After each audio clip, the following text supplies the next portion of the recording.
Di sini hadir Pak Todung Mulya Lubis, Pak Magdir Ismail, Pak Rido, dan Pak Yohanes Tobing, dan beserta DPP partai yang hadir. Terima kasih. Pertama, ini adalah penahanan politik, dan ini adalah babak baru yang kami anggap sebagai serangan terhadap partai kami.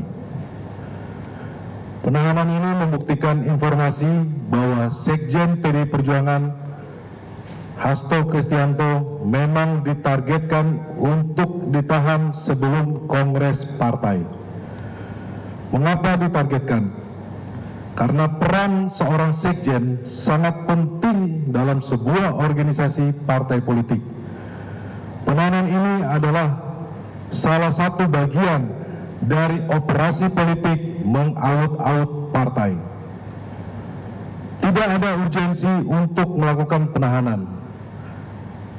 Sekjen Mas Hasto Kristianto selalu kooperatif, dan kita juga masih mengikuti proses pra-peradilan.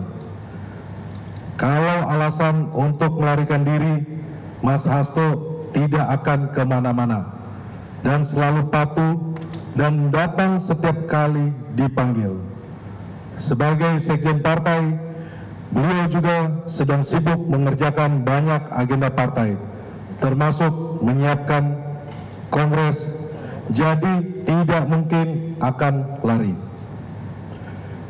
Terkait tindakan hukum yang dilakukan penyidik KPK dengan melakukan penahanan, kami menilai seperti yang sudah diketahui bersama, saat ini kami masih dalam proses pra-peradilan, dan dalam proses itu tersangka tidak boleh ditahan tanpa melalui hakim pra-peradilan.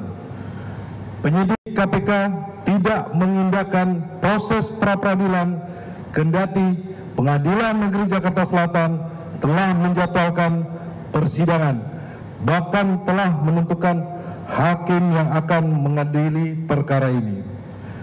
Sesuai ketentuan pasal 82 Undang-Undang Nomor 8 Tahun 1981 tentang Hukum Acara Pidana menyatakan bahwa jika dalam proses pra-peradilan hakim pra-peradilan memutuskan bahwa penahanan tersangka tidak sah, maka tersangka harus dibebaskan. Jadi dalam proses pra-peradilan tersangka tidak boleh ditahan tanpa izin dari hakim pra-peradilan. Dan jika hakim pra-peradilan memutuskan bahwa penahanan tersangka tidak sah, maka tersangka harus dibebaskan. Catatan politisasi hukum. Sejak awal kasus ini muncul, semua orang bisa melihat bagaimana pada bulan Juni 2024, pada hari yang sama, Mas Hasto dipanggil oleh Polda Metro Jaya dan KPK untuk kasus dugaan hoax dan kasus dugaan suap Harun Masiku yang sudah ingkrah. Pemanggilan ini sudah aneh dan ganjil, karena muncul setelah Mas Hasto sebagai Sekjen PDI Perjuangan dalam banyak kesempatan menyampaikan sikap politik resmi PDI Perjuangan terkait kerusakan demokrasi yang dilakukan oleh pemerintah yang berkuasa saat itu, yakni Jokowi. Sejak itu, aparat penegak hukum menggunakan segala cara untuk menekan Sekjen. Babak berikutnya adalah sehari setelah dilantik, Komisioner KPK yang baru langsung menargetkan Mas Hasto dan langsung menjadikannya sebagai tersangka. Pertanyaannya, siapa di belakang ini semua? Dugaan kami kuat penahanan ini dikendalikan oleh pihak di luar KPK dengan menggunakan tangan AKBP Rosa di KPK. Dugaan ini punya dasar yang kuat mengingat Komisioner KPK sendiri ketika itu mengakui mengalami kesulitan dengan para penyidik yang memiliki loyalitas ganda. dalam rapat kerja dengan Komisi 3 DPR RI 1 Juli 2024, Wakil Ketua KPK Alexander Marwata menyatakan kesulitan menjadi pimpinan KPK karena tidak tahu penyidik pegawai KPK loyal ke siapa. Masih ada jalur perintah atau komando dari instansi asal sehingga terjadi kepatuhan dan loyalitas ganda pada perintah pimpinan. Dan situasi ini belum berubah sampai saat ini. Perlu digarisbawahi bahwa PDI Perjuangan menginginkan KPK yang independen, profesional, dan bebas dari intervensi dari pihak manapun. Kami akan mengikuti pra-peradilan karena mekanisme pra-peradilan adalah hak hukum kami, dan Pengadilan Negeri Jakarta Selatan telah menjadwalkan sidang pada 3 Maret 2025. Kepada seluruh kader keluarga besar PDI Perjuangan, kami minta tetap tenang dan solid di bawah kepemimpinan Ketua Umum Ibu Megawati Soekarno Putri. Semua kegiatan dan aktivitas partai saat ini dipimpin langsung oleh Ketua Umum Ibu Megawati Soekarno Putri. Selanjutnya untuk pembahasan pemeriksaan hari ini akan dilanjutkan oleh Pak Magdir Ismail. Silakan Pak.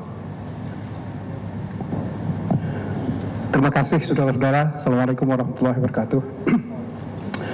Saya kira kalau mengenai materi ya pemeriksaan hari ini, dari pemeriksaan ini seperti saya sampaikan tadi, tidak ada bukti permulaan yang ditunjukkan sebagai bukti permulaan bahwa Mas Hasto ini terlibat dalam suap menyuap bersama Harun Masiku, ya, yaitu menyuap KPU, anggota KPU. Itu pertama.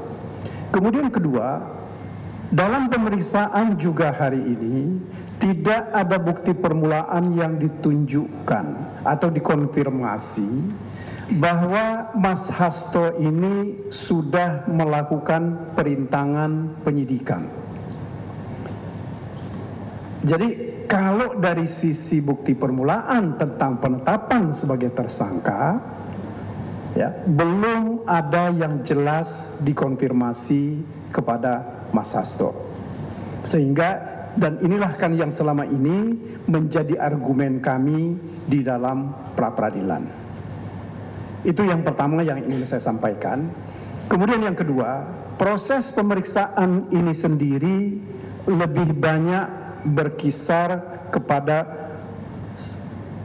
proses bagaimana mulainya Harun Masiku menjadi calon anggota DPR oleh partai, dari ketika itu dia mengajukan pilihan, kalau saya tidak keliru tadi yang disampaikan adalah dari Sulawesi Selatan atau Sumatera Selatan, tetapi kemudian dia ditetapkan dari Sumatera Selatan dengan nomor urut 5 kalau saya tidak keliru. Nah, persoalannya terjadi adalah yang juga ditanyakan oleh pihak penyidik tadi, mengapa kok tiba-tiba ada JR dan ada fatwa yang dikeluarkan oleh Mahkamah Agung menyangkut almarhum Pak Nazarudin Kimas yang sudah terpilih ketika itu sebagai anggota DPR.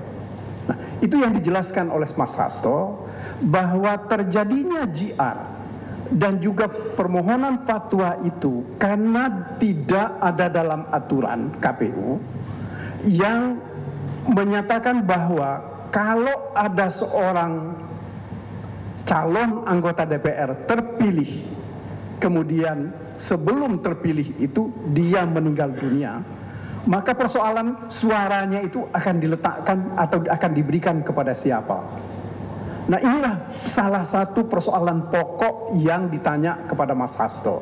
Nah, untuk membenarkan apa yang dilakukan oleh partai ketika itu, Mas Hasto mengatakan bahwa mereka pimpinan partai lalu mengajukan JR ke Mahkamah Agung.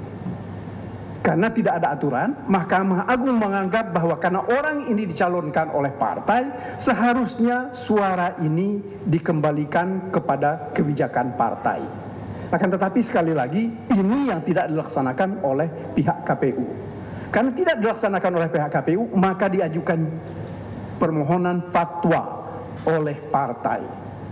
Dan juga kemudian partai ketika itu juga tidak mendapat respon dari pihak KPU.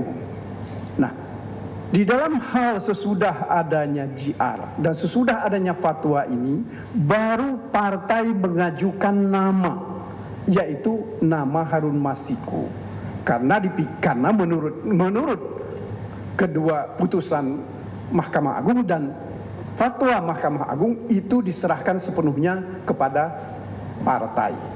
Nah, itulah saudara-saudara yang ingin saya sampaikan, yang selalu dipersoalkan seolah-olah bahwa Mas Hasto ini menukangi ya proses ini supaya Harun Masiku menjadi anggota DPR dari Partai PDIP dari daerah Sumatera Selatan. Nah, tadi itu yang dijelaskan. Kemudian yang kedua, saya kira yang juga penting untuk saya sampaikan kepada saudara-saudara, bahwa penahanan terhadap Mas Hasto ini, surat perintahnya ditandatangani oleh Ketua KPK. Ya, perlu saudara ketahui bahwa berdasarkan Undang-Undang Nomor 19, ini suratnya, Undang-Undang Nomor 19 tahun 2019, pimpinan KPK itu bukan lagi sebagai penyidik dan tidak juga menjadi penuntut umum. Sehingga menurut hemat kami, kalau kita tafsirkan bunyi dari pasal ini, pasal 21 ini, maka pimpinan KPK tidak bisa bertindak sebagai penyidik dalam hal ini. Karena yang berwenang melakukan penahanan itu adalah penyidik.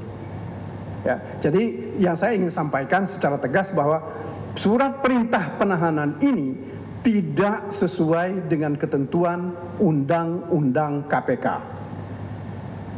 Kemudian saudara-saudara, yang perlu juga saya sampaikan bahwa dalam membaca dasar dari surat perintah ini adalah adanya laporan pengembangan penyidikan tanggal 18 Desember tahun 2024. Dan ini berarti 2 hari sesudah pimpinan KPK dilantik. Kemudian pada tanggal 23 Desember 2024 dikeluarkanlah surat perintah penyidikan. Artinya apa? Ini baru 5 hari mereka menjadi pimpinan KPK, tetapi mereka sudah menetapkan Mas Hasto sebagai tersangka untuk 2 perkara. Perkara pertama adalah perkara mengenai perintangan penyidikan, yang seperti saya sampaikan tadi tidak ada bukti permulaannya. Yang kedua adalah perkara suap, yaitu bersama-sama Harun Masiku menyuap Wahyu Setiawan, anggota KPU. Nah, kalau kita mau lihat ya, saudara-saudara, kalau kita perhatikan betul Undang-Undang Tipikor tentang suap ini, selalu di situ disebut, bisa dimaknai bahwa itu ada kesengajaan. Kesengajaan itu artinya ada orang mempunyai kehendak, mempunyai intensi untuk menyuap. Artinya dia mempunyai kepentingan. Nah, kalau kita lihat Mas Hasto, ya harus kita akui secara jujur bahwa dia tidak punya kepentingan untuk menyuap Wahyu agar supaya merekomendasikan supaya Harun Masiku menjadi anggota DPR.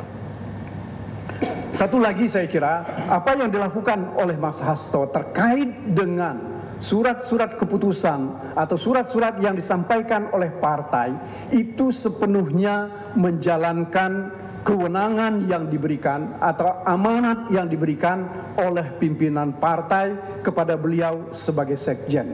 Jadi sekali lagi yang saya ingin tegaskan kepada saudara-saudara bahwa Mas Hasto terkait dengan dua hal ini dia tidak mempunyai kepentingan. Dan lagi yang mesti saya jelaskan, tegaskan lagi bahwa pimpinan KPK itu tidak mempunyai kewenangan untuk melakukan penahanan. Sehingga penahanan ini menurut hemat kami dilakukan tidak menurut hukum. Saya kira itu yang bisa penjelasan yang saya sampaikan. Saya serahkan kembali kepada Roni, Bang Mulya. Terima kasih Bang Magdir.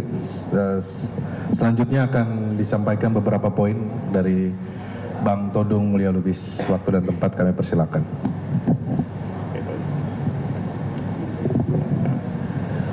Terima kasih. Saudara-saudara sekalian, tadi sudah sangat banyak disampaikan oleh Bung Roni dan Bung Magdir. Hal-hal yang saya kira semua kita penting untuk mengetahuinya dan sebagian besar kita juga sudah tahu. Tapi izinkan saya menambahkan beberapa hal saja. Saya terus terang sangat-sangat terkejut ya ketika dalam tayangan televisi, karena saya tidak hadir di gedung KPK pada hari ini, melihat Sekjen PDIP Hasto Kristianto mengenakan rompi oranye dan turun tangga ke bawah. Saya bilang ini sama sekali tidak kita harapkan ya, karena proses pra-peradilan itu akan dimulai pada tanggal 3 bulan Maret ini. Kalau kemarin mahasiswa dari UI dan lain-lain mengatakan Indonesia gelap, saya kira saya ingin ya mengecho ya kembali pernyataan itu bahwa Indonesia memasuki zaman-zaman yang gelap dalam penegakan hukum ya. Dan kasus Hasto yang seharusnya tidak terjadi, penahanan yang menurut saya merupakan apa ya, pelanggaran hukum atau disrespect of the law, sikap tidak hormat KPK terhadap hukum, itu adalah pelanggaran yang sangat fundamental gitu. Tadi saudara Roni sudah mengatakan bahwa pra-peradilan yang sudah kita daftarkan ke pengadilan negeri Jakarta Selatan dan sudah ada nama hakim yang ditunjuk untuk mengadili itu akan dimulai pada tanggal 3 Maret ini. Dan itu sudah diketahui oleh umum. KPK juga sudah tahu. Kalaulah KPK comply dengan hukum, melaksanakan hukum itu sesuai ya dengan apa yang ditulis dalam ketentuan hukum itu sendiri, KPK tidak boleh melakukan pemeriksaan. KPK juga tidak boleh melakukan penahanan. Ya. Dunia melihat perkara ini. Kita semua melihat ya apa yang dilakukan oleh KPK. Jadi saudara-saudara, sikap disrespect of the law yang dilakukan oleh KPK ini tidak mendinginkan situasi, tidak membuat kita percaya pada hukum. Justru sikap disrespect of the law dari KPK ini membuat kepercayaan kita terhadap hukum dan aparat penegak hukum termasuk KPK itu jatuh ke titik nadir dan betul-betul ya memalukan kita sebagai bangsa. Jadi ini menunjukkan bahwa kalau KPK tidak tunduk pada hukum ya, tidak ada kesimpulan lain yang bisa dibuat selain mengatakan bahwa aroma politik sangat kental pada kasus Hasto Kristianto ini. Ya. Kalau kita melihat apa yang terjadi di gedung KPK, begitu banyak aparat kepolisian yang hadir, seolah-olah ini perkara kriminal, ya, kelas kakap teroris, ya. Dan menurut saya ini menunjukkan satu sikap yang berlebihan dari pihak kepolisian yang tidak perlu terjadi. Ya. Kalaulah pihak KPK lebih arif dan bijaksana, dia kan bisa menunggu 1 minggu. Proses peradilan itu sangat cepat, speedy trial 7 hari. Apa salahnya menunggu 1 minggu ketimbang melakukan pemeriksaan dan penahanan? Ya. Nah inilah saudara-saudara yang saya katakan sebagai satu sikap disrespect of the law itu. Saudara Hasto Kristianto punya hak hukum untuk melakukan upaya-upaya hukum yang tersedia dalam hal ini pra-peradilan. Dan itu dia lakukan. Dia comply dengan hukum. Tetapi yang tidak comply terhadap hukum itu adalah KPK. Ya. Nah kalau saya mengajukan pertanyaan yang sifatnya hipotetis, ya, hypothetical, bagaimana nanti kalau putusan pra-peradilan itu mengabulkan permohonan kami? Karena pra-peradilan itu kan adalah tempat kita untuk menguji, mentes keabsahan penetapan tersangka yang dilakukan oleh KPK.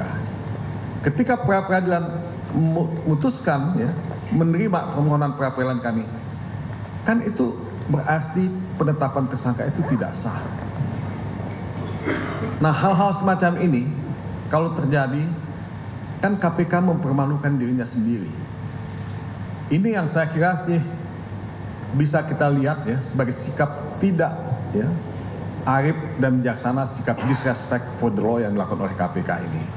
Jadi saudara-saudara, tidak salah kalau banyak yang mengatakan bahwa politisasi dalam kasus Hasto ini sangat kasat mata dan sangat berlebihan. Dan ini sudah menjadi sasaran tembak, ya. Jadi menurut saya ini bukan pendidikan hukum yang baik, ya, buat kita sebagai bangsa. Ini justru akan menimbulkan atau meningkatkan suhu politik, ya, yang seharusnya bisa kita hindarkan. Nah inilah contoh dari sikap tidak dewasa, immature dari pihak KPK yang ingin menunjukkan bahwa dia punya kekuasaan. Jadi arogansi kekuasaan itulah yang kita lihat dan dipertontonkan oleh KPK pada hari ini. Nah ini bukan satu iklan yang bagus buat Indonesia sebagai negara hukum. Mudah-mudahan, ya, kita bisa memenangkan pra-peradilan, ya, karena kita yakin dan aku yakin bahwa tidak ada dasar hukum untuk menetapkan saudara Hasto sebagai tersangka. Mungkin itu saja sebagai tambahan dari saya. Terima kasih. Ya, terima kasih Pak Todung Mulia Lubis. Kami buka sesi tanya jawab. Silakan.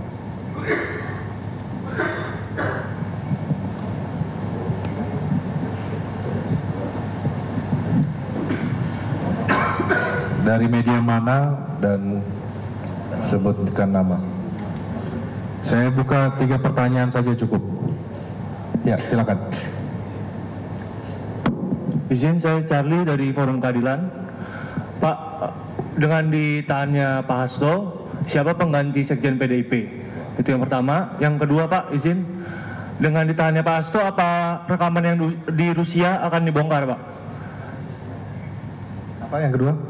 Dengan ditahannya Pak Hasto, apa rekaman yang di Rusia akan dibongkar, Pak?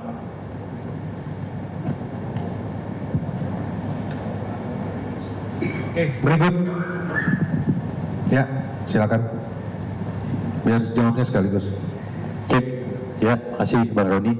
Oke, dari merahputih.com, Bang. Ya, selain upaya hukum lewat pra-peradilan di PN Jaksel kan, sebenarnya kan ada instrumen lain gitu, lewat instrumen politik di parlemen gitu. Nah, apakah fraksi PDIP lewat Poksi di Komisi 3 itu akan memanggil pimpinan KPK untuk menanyakan terkait yang disebut Bang Roni tadi sebagai operasi politik penahanan Mas Hasto? Itu aja sih. Ya, terima kasih Bung Ponco. Selanjutnya.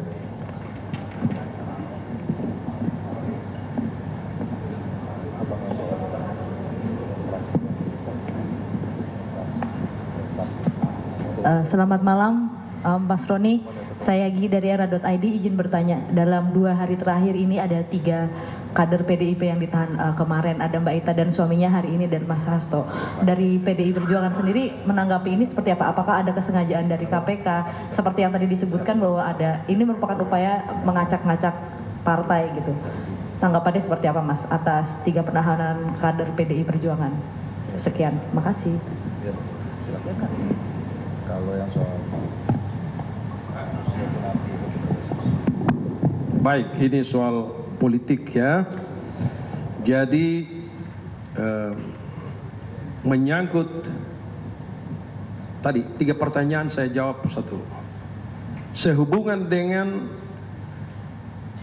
masalah sekjen hari ini, maka Ibu Ketua Umum tidak menunjukkan PLT sekjen.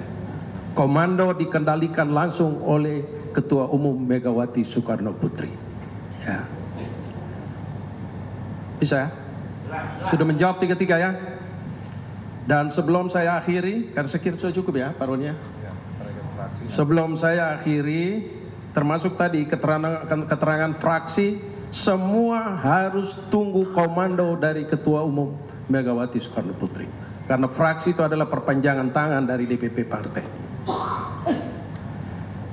Sebelum saya akhiri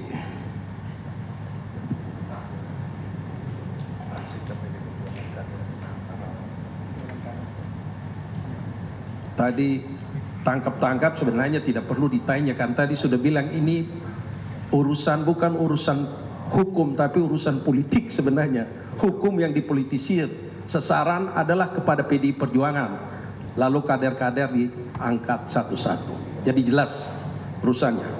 Pesan Ketua Umum kepada seluruh kader dan simpatisan PDI Perjuangan dari Sabang sampai ke Merauke. 1. PDI Perjuangan sudah terbiasa menghadapi tekanan, tetapi tetap kami punya napas yang panjang.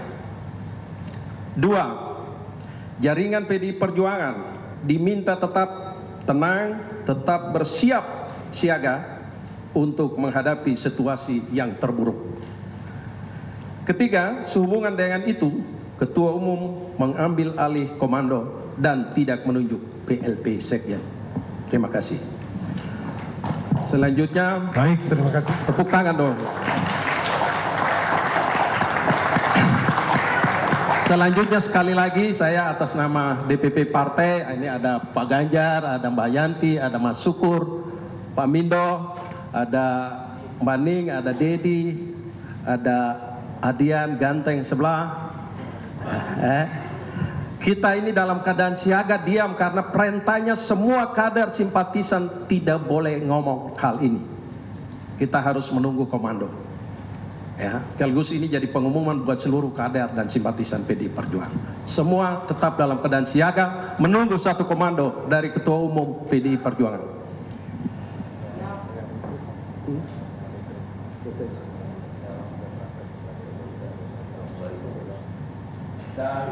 Dan selanjutnya kami tetap berharap teman-teman wartawan tetap bersama kami dalam perjuangan ini. Ini adalah perjuangan demokrasi bagi Indonesia, keadilan bagi Indonesia. Mari kita berjuang sama-sama. Kalau sekarang perjuangan kita belum berhasil, anak cucumu akan menikmati hasil itu. Terima kasih, selamat malam. Wassalamualaikum warahmatullahi wabarakatuh. Merdeka! Merdeka! Merdeka! Terima kasih. Berdiri kepal tangan Bang, biar diambil. Bang, mau foto itu Bang. Ayo Pak Ganjar. Ayo foto Bang. Bang, ayo Mas. Ayo. Yang kiri yang kanan. Yang kiri.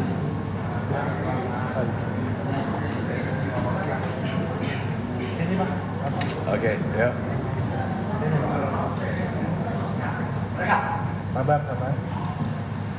Oke. Nah, kiri. Ya. Terima kasih.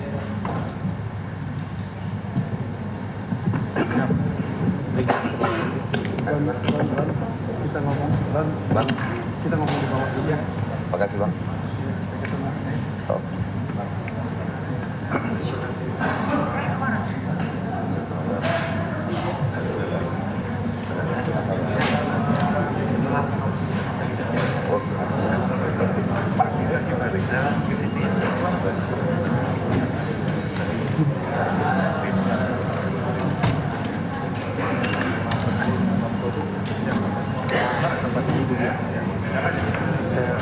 telepon dulu.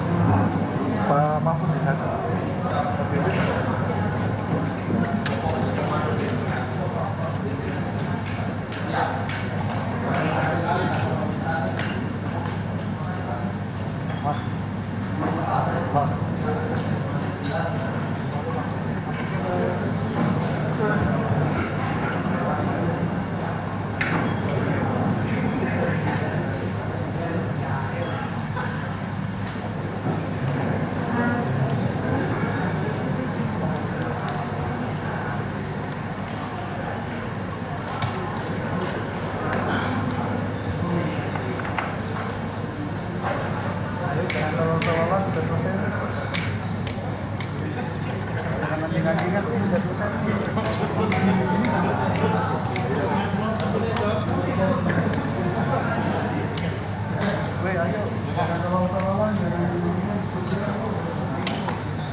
Kembali di Breaking News, pemirsa. Komisi Pemberantasan Korupsi menahan Sekjen PDIP Hasto Kristianto.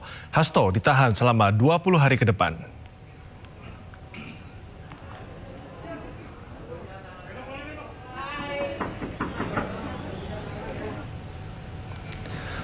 Penahanan dilakukan usai KPK memeriksa Hasto selama kurang lebih 7 jam. KPK menjelaskan peran Hasto dalam kasus Harun Masiku, salah satunya yakni mengarahkan para saksi untuk memberikan kesaksian palsu ketika dimintai keterangan oleh penyidik. Hasto ditahan di rutan KPK hingga 11 Maret mendatang.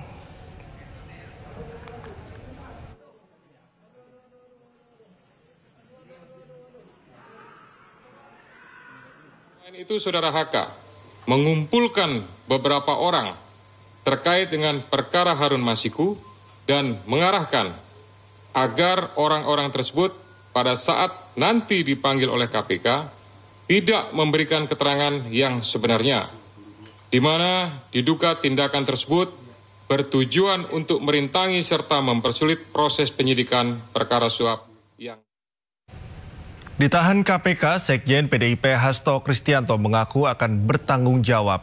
Namun Hasto juga meminta KPK adil dengan memeriksa keluarga mantan Presiden Joko Widodo.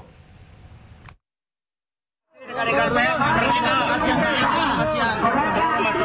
Indonesia yang saya cintai dan banggakan, hari ini saya telah kooperatif memenuhi tanggung jawab sebagai warga negara Republik Indonesia yang siap mengikuti proses pemeriksaan sebagai tersangka. Dan ada 62 pertanyaan yang saya jawab dari penyidik KPK juga sangat ramah, sangat kooperatif. 62 pertanyaan itu berkaitan dengan persoalan-persoalan yang sudah inkrah, sehingga tidak ada hal yang baru yang di dalam pertanyaan, bahkan banyak juga yang mengulang pertanyaan itu. Bagi Komisi Pemberantasan Korupsi untuk menegakkan hukum tanpa kecuali, termasuk memeriksa keluarga Pak Jokowi. Terima kasih. Merdeka.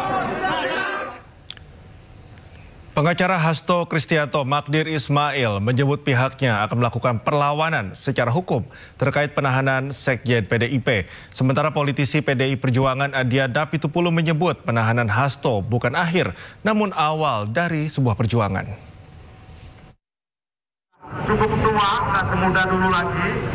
Kita dengar penjelasan dari Pak Magdir, kuasa hukum yang mendampingi dalam pemeriksaan di dalam. Kita kesempatan ya. Ya, terima kasih ya, Dian. Assalamualaikum warahmatullahi wabarakatuh. Selamat malam, Bapak, Ibu, dan saudara-saudara. Saya ingin menyampaikan terima kasih yang sebesar-besarnya atas kesabaran Bapak-Bapak dan Ibu menunggu sampai pukul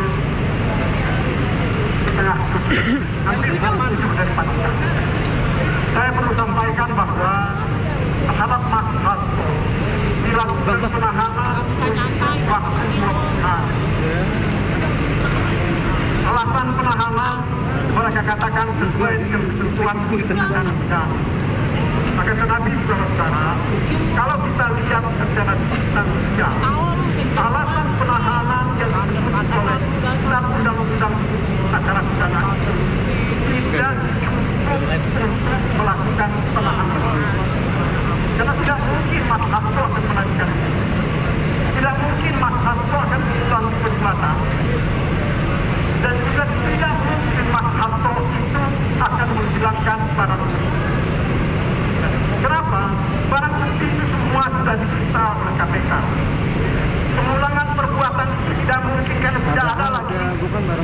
pemilihan legislatif, anggota legislatif semua sudah selesai.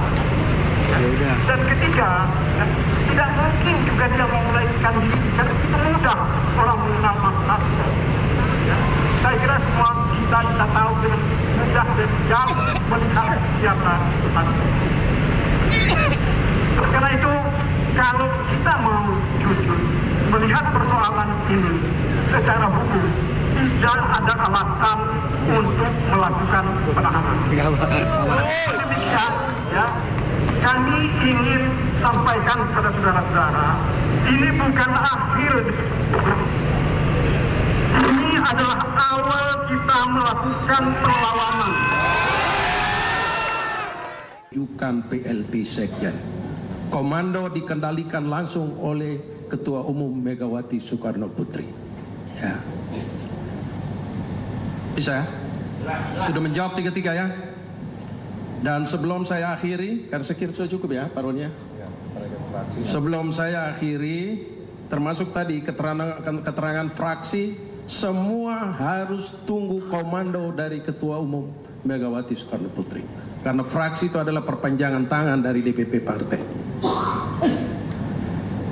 Sebelum saya akhiri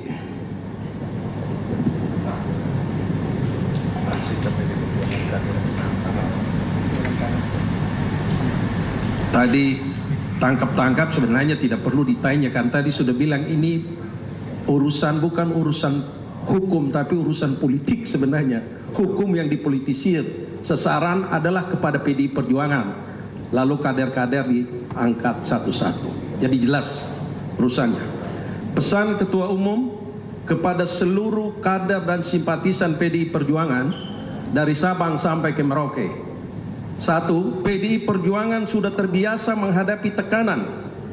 Tetapi tetap kami punya napas yang panjang.